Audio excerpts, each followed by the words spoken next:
We're going into Shabbos Kodesh, parshas Boy. The first mitzvah that Klal Yisrael get is Machlokes. According to the Yerushalmi, actually the first mitzvah is Shiluach Havadim, but according to the Bavli and according to the simple Pshat, and like Rashi tells us, the first mitzvah that we got is Kiddush HaChodesh, sanctifying the new month.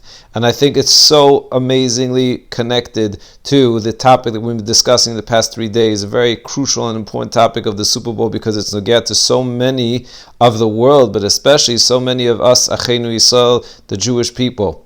Why? Yes, no, positive, negative. So I don't know. Should the non-Jews be engaged in sports, specifically football?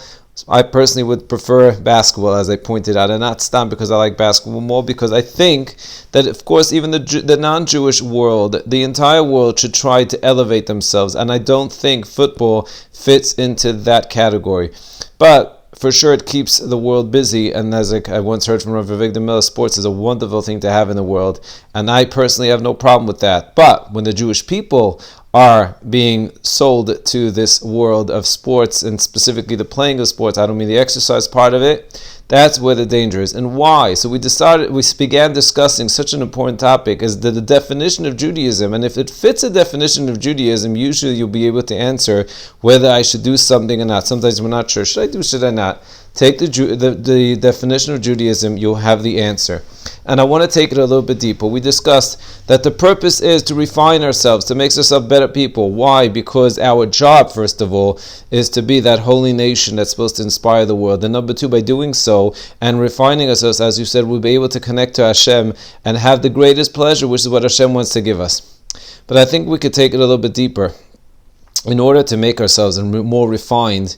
So there's a concept in Kabbalah called Ashan, Ayin Shin Nun, which basically stands for Olam, Shana, and Nefesh. It's a Kabbalistic concept, and we're going to break it down into very simple terms, how it could apply to us. Ashan basically means, Olam means space.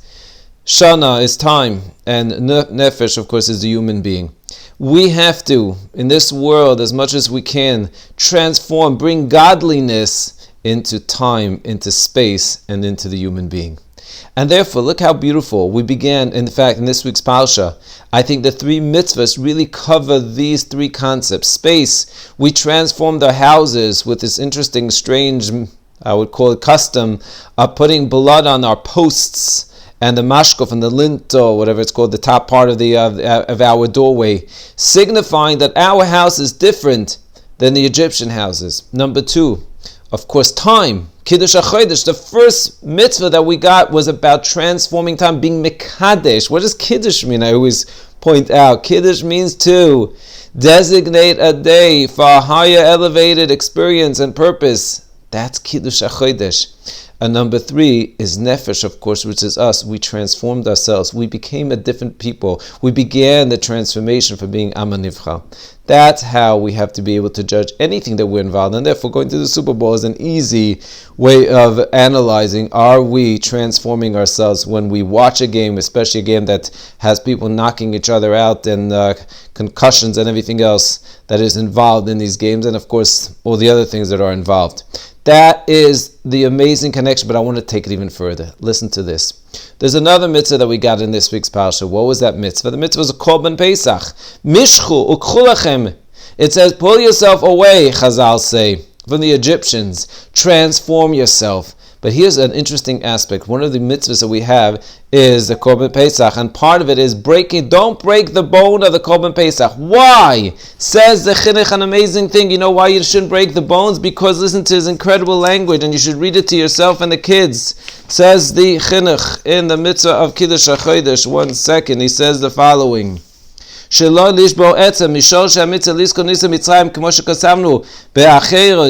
He says, you know why? Because people who break bones are usually very hungry and can't control themselves. He says, by us holding ourselves back, show